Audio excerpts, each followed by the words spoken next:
Hello guys, I am Ricky and you're most welcome to our YouTube channel Nirmala निर्वाण classes.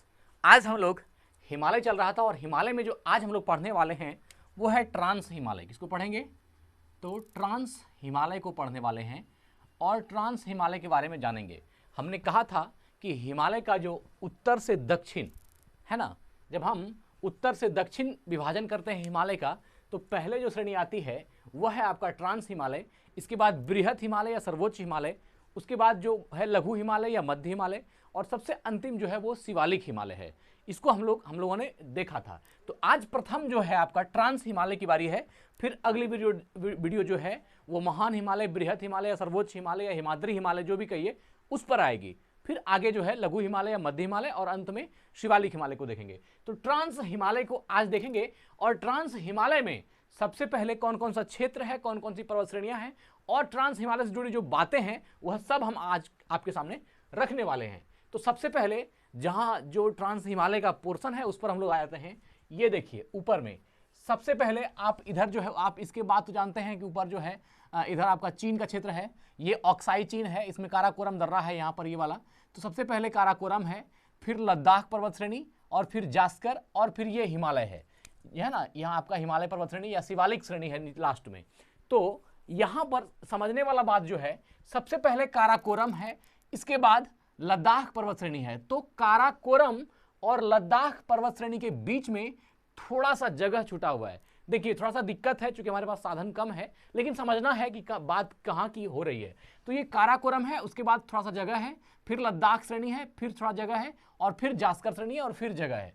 तो सबसे पहले समझ जाइए कि यह जो काराकोरम के बाद का क्षेत्र है ना, मतलब कि अगर हम ट्रांस हिमालय के अंतर्गत आएंगे तो ट्रांस हिमालय में हमको जो पर्वत श्रेणियां पढ़नी होंगी उसमें लद्दाख, जास्कर और काराकोरम है। तो सबसे पहले जो है काराकोरम पर्वत श्रेणी है, फिर लद्दाख पर्वत श्रेणी है और फिर जास्कर श्रेणी है। और यह तीनों श्रेणियां जो है पर्वत की वह ट्रांस हिमालय के अंतर्गत आता है। किसमें आता है? ट्रांस हिमालय में। तो ट्रांस हिमालय में कौन कौन सी श्रेणी है? काराकोरम, लद्दाख पर्वत श्रेणी और जास्कर श्रेणी। तो ये तीनों ही श्रेणियां जो है आपका ट्रांस हिमालय की हैं और ट्रांस हिमालय के अंतर्गत ही इसको पढ़ना भी है। तो ट्रांस हिमालय के अंतर्गत हिमालय के उत्तर में जम्मू कश्मीर राज्य में 3 पर्वत श्रेणियां सम्मिलित की जा सकती है। एक तो आप लिखिएगा किसका, तो सबसे पहला हो गया आपका काराकोरम, दूसरा हो गया लद्दाख श्रेणी है ना, और तीसरा हो गया आपका जास्कर श्रेणी। यह तीनों श्रेणियां जो है जास्कर श्रेणी, यह तीनों श्रेणी किसके अंतर्गत आ गया? ट्रांस हिमालय में। अब देखिए यह जो बीच में 2 खाली जगह है वो क्या है? देखिए श्योक नदी, देखिए ये जो ऊपर काराकोरम के बाद का जो बिंदा है ये श्योक नदी है। कौन सी है? श्योक नदी। मतलब हम यहां साफ साफ लिखते हैं सबसे पहले काराकोरम और काराकोरम के बाद है श्योक नदी। क्या बोलते हैं? श्योक नदी। और श्योक नदी के बाद का जो क्षेत्र है यह लद्दाख श्रेणी, आप जान ही रहे हैं है ना, लद्दाख श्रेणी। और लद्दाख श्रेणी के बाद जो है ये सिंधु नदी है। क्या है ये? सिंधु। ये बीच वाला जो है ये सिंधु नदी है। अभी हम इसको देखेंगे अच्छा से। ये हो गया सिंधु नदी और सिंधु के बाद का जो क्षेत्र है यह आपका जास्कर श्रेणी है। क्या है? जास्कर पर्वत श्रेणी या जास्कर श्रेणी। तो यह इस प्रकार से जो है जम्मू एंड कश्मीर जो भारत का केंद्रशासित प्रदेश अभी लद्दाख है उसमें इस तरह से जो है ये बनी हुई है। तो सबसे पहले क्या है? काराकोरम है ना, शायद वो ये दिख नहीं रहा है आपको, हम इसको फिर से मिटा के कर देते हैं। सिंधु नदी के बाद जो है जास्कर श्रेणी, ये आपको दिख नहीं रहा होगा है ना, जास्कर श्रेणी। तो हम इसको यहां से मिटा देते हैं, आपको नहीं दिख रहा है। सिंधु के बाद जो है ये वाला, ये हो गया जास्कर श्रेणी। तो याद रखिएगा कि सबसे ऊपर वाला जो है यह काराकोरम पर्वत श्रेणी है, इसके बाद जो है आपका लद्दाख पर्वत श्रेणी। तो काराकोरम और लद्दाख के बीच में क्या हो गया? श्योक नदी। यह जो है श्योक नदी कहाँ है? तो काराकोरम और लद्दाख के बीच में यह वाला क्षेत्र जो है यह श्योक नदी का क्षेत्र है ना, ये जो एरो बनाया श्योक नदी। ठीक है, लद्दाख पर्वत श्रेणी और जास्कर पर्वत श्रेणी का जो क्षेत्र है यह क्या हो गया आपका? सिंधु नदी। कौन सा है? लद्दाख पर्वत श्रेणी और जास्कर है ना, लद्दाख और जास्कर के बीच में सिंधु नदी। तो यहां से आप ये बात समझिए कि सबसे पहले काराकोरम पर्वत श्रेणी, उसके बाद का जो खाली जगह है वह आपका श्योक नदी और श्योक नदी के बाद जो है वह लद्दाख पर्वत श्रेणी और लद्दाख पर्वत श्रेणी के बाद जो है वह आपका सिंधु नदी और उसके बाद जास्कर श्रेणी। तो इस मैप में सबसे पहले काराकोरम, फिर ये सियोक नदी, फिर लद्दाख पर्वत श्रेणी, फिर ये खाली जगह सिंधु नदी, फिर जास्कर, फिर हिमालय, ये शिवालिक हिमालय नीचे है ना, ये जो नीचे वाला है ये शिवालिक हिमालय है, ठीक है ना, ये शिवालिक हिमालय है। तो अब हमको लग रहा है कि आपको बात समझ में आ गई होगी। अगर लद्दाख पर्वत श्रेणी का सबसे ऊंचा शिखर देखा जाए तो यह लद्दाख पर्वत श्रेणी का सबसे ऊंचा शिखर राकापोसी पर्वत है, जो सबसे दुनिया का तेज धार वाला पर्वत इसको माना जाता है। तो अगर कहा जाए राकापोसी पर्वत किस पर्वत श्रेणी में आता है, तो वह जो है लद्दाख पर्वत श्रेणी में आपका राकापोसी आएगा, और जास्कर श्रेणी में जो है आपका नंगा पर्वत आ रहा है, जो ये चूंकि पीओके का क्षेत्र है, और इधर ये सबसे ऊपर काराकोरम, इधर भी काराकोरम है, ये चूंकि ऑक्साई चीन वाला क्षेत्र है, और उसके पहले काराकोरम जो है, काराकोरम दर्रा है यहाँ पर, ये काराकोरम पर्वत श्रेणी है। इसी काराकोरम पर्वत श्रेणी में जो भारत का सबसे ऊंची चोटी मानते हैं गॉडविन ऑस्टिन 8611 मीटर जो है, एवरेस्ट के बाद दूसरी सबसे ऊंची चोटी है, वह काराकोरम पर्वत श्रेणी में ही है। चूंकि काराकोरम पर्वत श्रेणी में बहुत सारी अलग अलग चोटियां हैं, K1, K2, K3, K4, K5, K6, इस तरह जो है K75 तक चोटियां हैं। उसमें सबसे ऊंची चोटी जो है वह K2 है, जिसका नाम है गॉडविन ऑस्टिन, जो भारत का सबसे ऊंचा पर्वत शिखर जो है माना जाता है। चूंकि एवरेस्ट नेपाल में है और दूसरा जो है आपका काराकोरम K2 ही माना जाता है। तो चलिए अब हम लोग ट्रांस हिमालय में, चूंकि इस तीनों को, काराकोरम पर्वत श्रेणी को, लद्दाख पर्वत श्रेणी को और जास्कर श्रेणी को इसलिए बताया जा रहा है कि क्योंकि यह तीनों श्रेणियां ही ट्रांस हिमालय के अंतर्गत आती हैं। किसमें आती है? ट्रांस हिमालय या पार हिमालय में।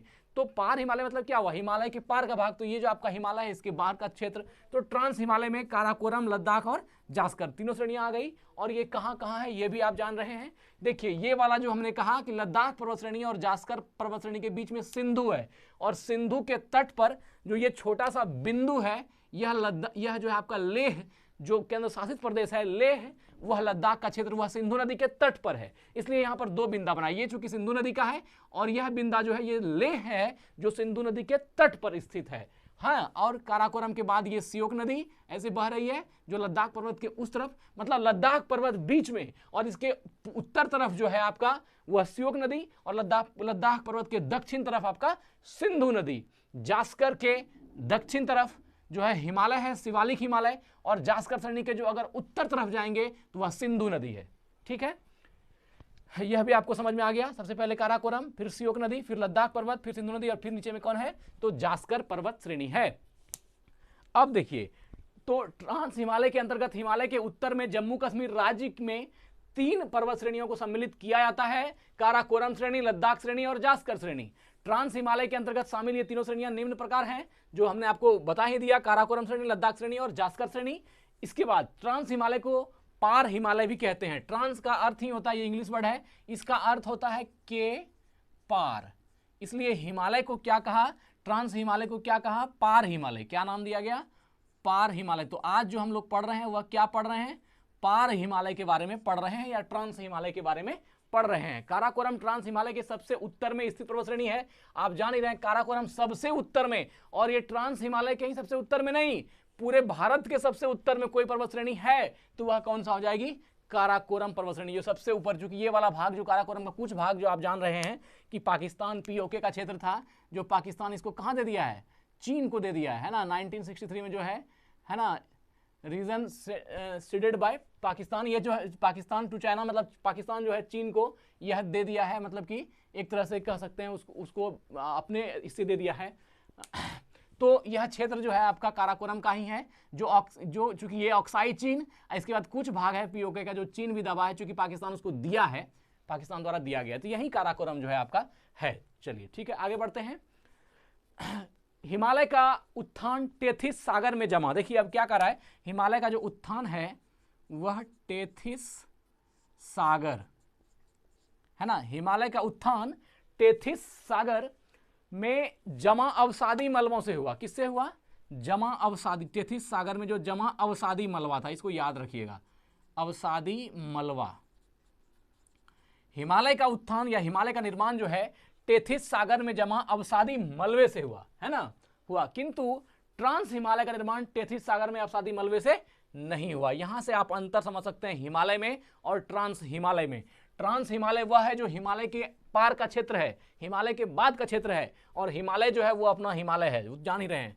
तो हिमालय का जो उत्थान हुआ वह टेथिस सागर में जमा अवसादी मलबा से हुआ है। जबकि अगर बात किया जाए किसका, ट्रांस हिमालय का, तो ट्रांस हिमालय का निर्माण टेथिस सागर में जमा अवसादी मलबे से नहीं हुआ है। इसका मतलब मैं कहना यह चाहता हूं कि हिमालय का जो निर्माण है और जो ट्रांस हिमालय का निर्माण है, दोनों का निर्माण क्या है मित्र, अलग अलग है। हिमालय का निर्माण टेथिस सागर में जमा अवसादी मलबा से माना जाता है, और जो ट्रांस हिमालय है इसका टेथिस सागर में जमा अवसादी मलबे से इसका निर्माण नहीं माना जाता है। जबकि इसका जो है, इसको यूरेशियन प्लेट का भाग माना जाता है। किसका, ट्रांस हिमालय को यूरेशियन, है ना, यूरेशियन प्लेट का भाग माना जाता है। किसको, ट्रांस हिमालय को यूरेशियन प्लेट का भाग। तो अब यह बात जान लीजिए, अगर हिमालय का उत्थान होगा तो वह क्या हम लोग करेंगे, टेथिस सागर में जमा अवसादी मलबे से हिमालय का निर्माण हुआ है। लेकिन जो ट्रांस हिमालय है इसका निर्माण किससे हुआ, यूरेशियन प्लेट,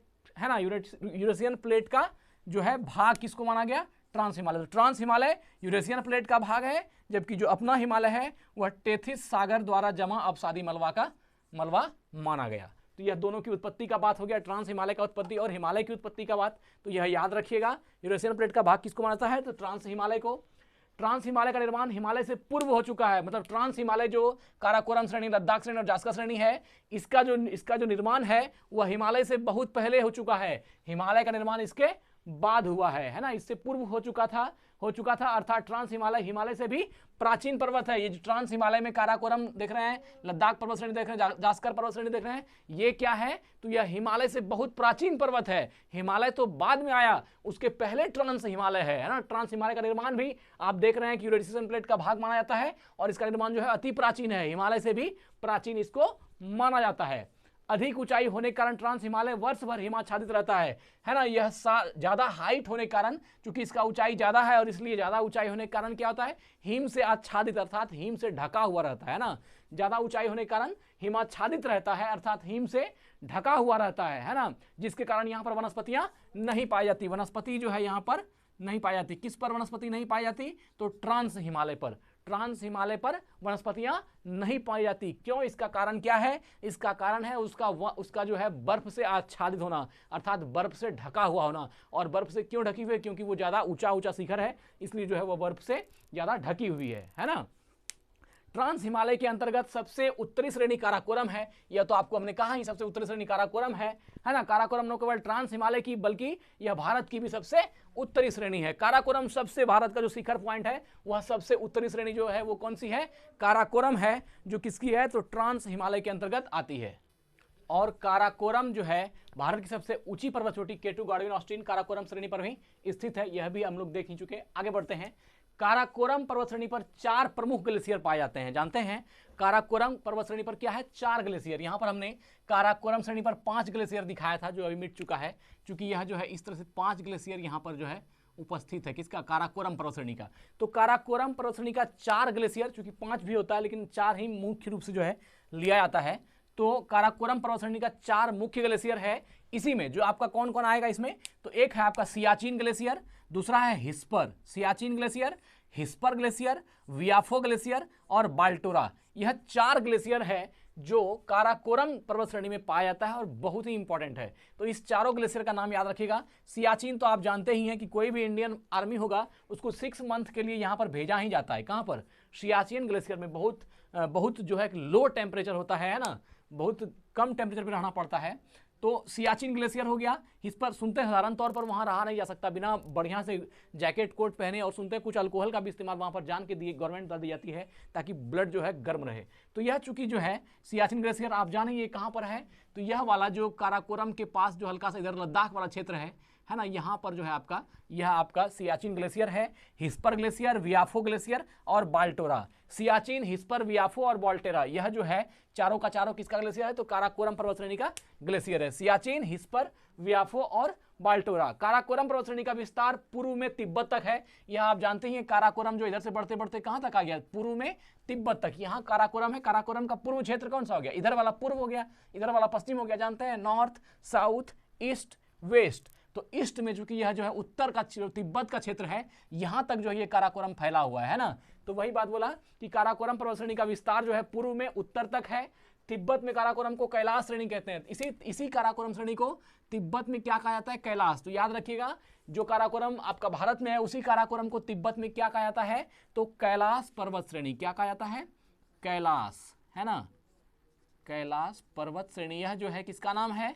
तो यह इसी का नाम है आपका काराकोरम को, जो तिब्बत के उत्तरी भाग में जाता है, तो इसको कैलाश पर्वत श्रेणी, इसी का जो है दूसरा नाम है। काराकोरम पर्वत श्रेणी के दक्षिण में लद्दाख पर्वत श्रेणी है। अब काराकोरम के दक्षिण में हमने पहले ही कहा था, काराकोरम से थोड़ा नीचे आइएगा तो ये कौन है? काराकोरम के बाद श्योक नदी, श्योक नदी के बाद लद्दाख पर्वत, उसके बाद सिंधु नदी, उसके बाद जास्कर श्रेणी और उसके बाद हिमालय। तो यहां से आप देख लीजिए कि काराकोरम के दक्षिण में कौन है? लद्दाख पर्वत श्रेणी। तो वही बात कहा कि काराकोरम के दक्षिण में जो है वह लद्दाख पर्वत श्रेणी है। लद्दाख पर्वत श्रेणी में ही राकापोसी शिखर है, आप जान ही रहे हैं। हमने कहा लद्दाख पर्वत श्रेणी का सबसे ऊंचा शिखर इधर जो है राकापोसी है ना। और राकापोसी शिखर दुनिया का सबसे तीव्र ढाल वाली चोटी है, यह भी हमने बताया। राकापोसी पर्वत को हमने पढ़ाया भी है स्पेशली। तो वह दुनिया का सबसे तीव्र ढाल वाली चोटी मानी जाती है ना। किसको? राकापोसी पर्वत को, जो किसमें है? तो लद्दाख पर्वत श्रेणी में। यही लद्दाख पर्वत श्रेणी आगे जाती है तो राकापोसी यहाँ इसका हाईएस्ट जो पीओके में है, आप जानते हैं गिलगित बाल्टिस्तान क्षेत्र में है, तो वह जो है लद्दाख पर्वत श्रेणी का ही भाग है राकापोसी, है ना।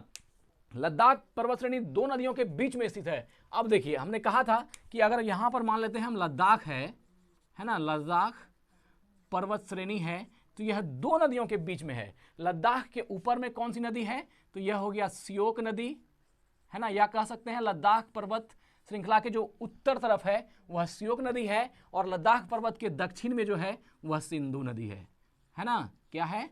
सिंधु नदी, ये याद रखिएगा, है ना। और फिर सिंधु नदी के अगर दक्षिण में आइएगा तो सिंधु नदी के दक्षिण में क्या हो जाएगा आपका? जास्कर श्रेणी हो जाएगा, है ना, जास्कर पर्वत श्रेणी।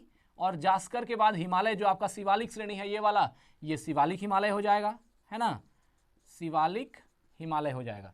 तो अब शिवालिक हिमालय दिख रहा है कि नहीं, यह भी तो देखना होगा।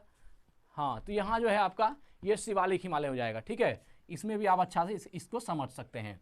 श्योक नदी, श्योक नदी के पहले आपका क्या हो जाएगा? काराकोरम, यह भी जान ही रहे हैं, काराकोरम। कुछ चीज को याद रख लीजिए, काराकोरम के बाद श्योक नदी, श्योक नदी के बाद लद्दाख पर्वत, लद्दाख पर्वत के बाद सिंधु नदी, और सिंधु नदी के बाद जास्कर श्रेणी, जास्कर के बाद शिवालिक। तो यहां से अगर ये बात कह रहा है कि लद्दाख पर्वत जो है दो नदियों के बीच में है, तो क्या गलत बात है? लद्दाख पर्वत श्रेणी के ऊपर कौन सा है? श्योक नदी, और उत्तर में, और लद्दाख पर्वत के दक्षिण में क्या है? सिंधु नदी। तो दो नदियों के बीच में कौन है? लद्दाख पर्वत श्रेणी। ये लद्दाख पर्वत श्रेणी, ऊपर में श्योक नदी, नीचे में सिंधु नदी, ठीक है ना। चलिए आगे बढ़ते हैं। श्योक दक्षिण में सिंधु नदी प्रवाहित होती है। श्योक नदी सिंधु नदी का ही सहायक नदी है। ये बात याद रखिएगा कि यह जो श्योक नदी है ये क्या है? सिंधु का ही जो है सहायक नदी। सिंधु का सहायक नदी कौन हो गया? तो सिंधु का ही सहायक नदी श्योक नदी है, जो लद्दाख पर्वत के उत्तर में है, और सिंधु जो लद्दाख के दक्षिण में है। सिंधु नदी उद्गम स्थान में, सिंधु नदी का उद्गम स्थान से उत्तर पश्चिम की ओर लद्दाख एवं जास्कर पर्वत श्रेणियों के मध्य प्रवाहित होती है। देखिए, लद्दाख और जास्कर के बीच किसका जिक्र है? सिंधु का। अब यहां पर लद्दाख पर्वत श्रेणी, यहां पर जास्कर, अब बीच में कौन है? सिंधु है। देखिए, ये वाला जो है आपका सिंधु है।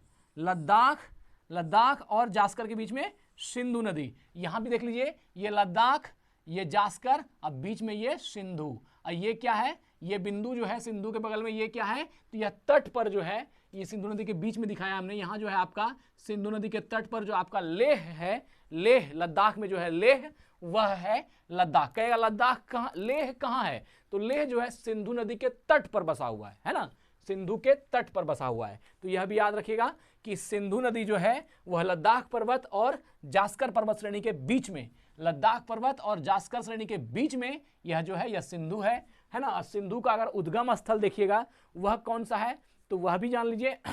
सिंधु नदी उद्गम स्थान से उत्तर पश्चिम की ओर लद्दाख, उत्तर पश्चिम कहाँ हुआ? देखिए, यह उत्तर और पश्चिम इस तरफ हो गया, उत्तर पश्चिम की ओर।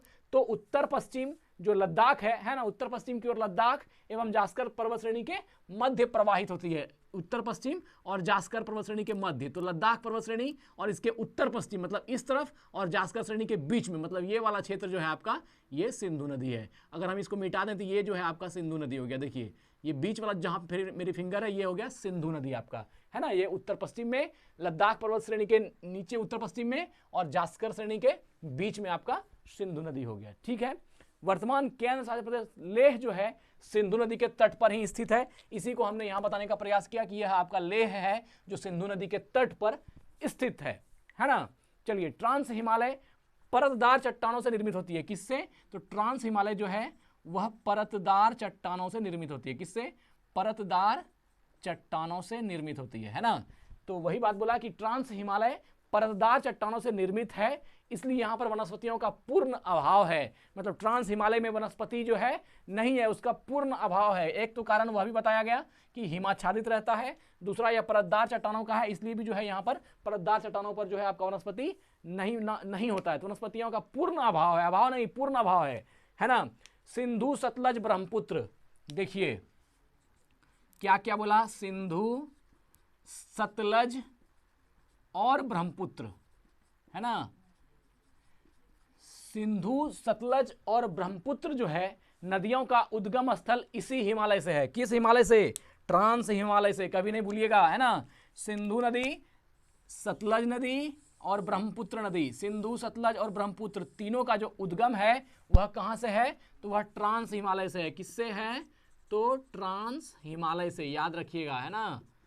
यह सब प्रश्न ध्यान में रखिएगा। किससे है? ट्रांस हिमालय से। सिंधु सतलज ब्रह्मपुत्र नदियों का उद्गम स्थल इसी हिमालय से है। इसी हिमालय से मतलब क्या? जो हिमालय हम लोग आज पढ़ रहे हैं ट्रांस हिमालय, तो इस तीनों का जो है सिंधु का, सतलज का और ब्रह्मपुत्र का उद्गम कहां से माना जाता है? तो ट्रांस हिमालय से। और ट्रांस हिमालय में ही जो है सिंधु नदी को तिब्बत पठार के चेमायुंग डुंग ग्लेशियर से जो है माना जाता है। देखिए किससे?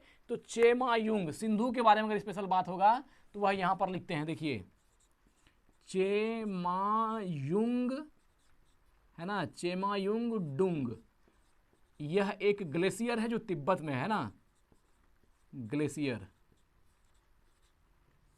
चेमायुंग डुंग ग्लेशियर, यह जो है यहां से जो है निकलती है। कौन? सिंधु नदी तिब्बत पठार की। ये कहां है? तिब्बत पठार में है। तिब्बत, यह आपका तिब्बत पठार में है और यहां से क्या निकलती है? सिंधु नदी यहां से निकलती है। तो वो जहां से निकलती है उस ग्लेशियर का नाम क्या है?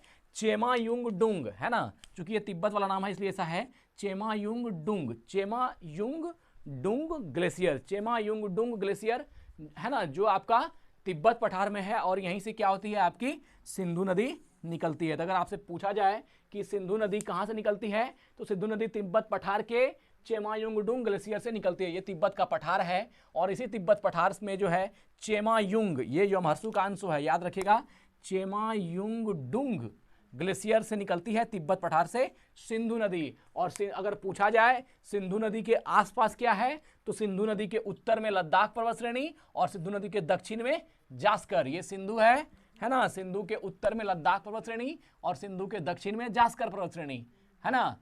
काराकोरम के दक्षिण में श्योक नदी, लद्दाख पर्वत श्रेणी के उत्तर में श्योक नदी। ये वाली जो है श्योक, ये ब्लैक लाइन जो है श्योक नदी है और ये ब्लैक लाइन सिंधु नदी है। ठीक है, चलिए यह भी हमने देखा।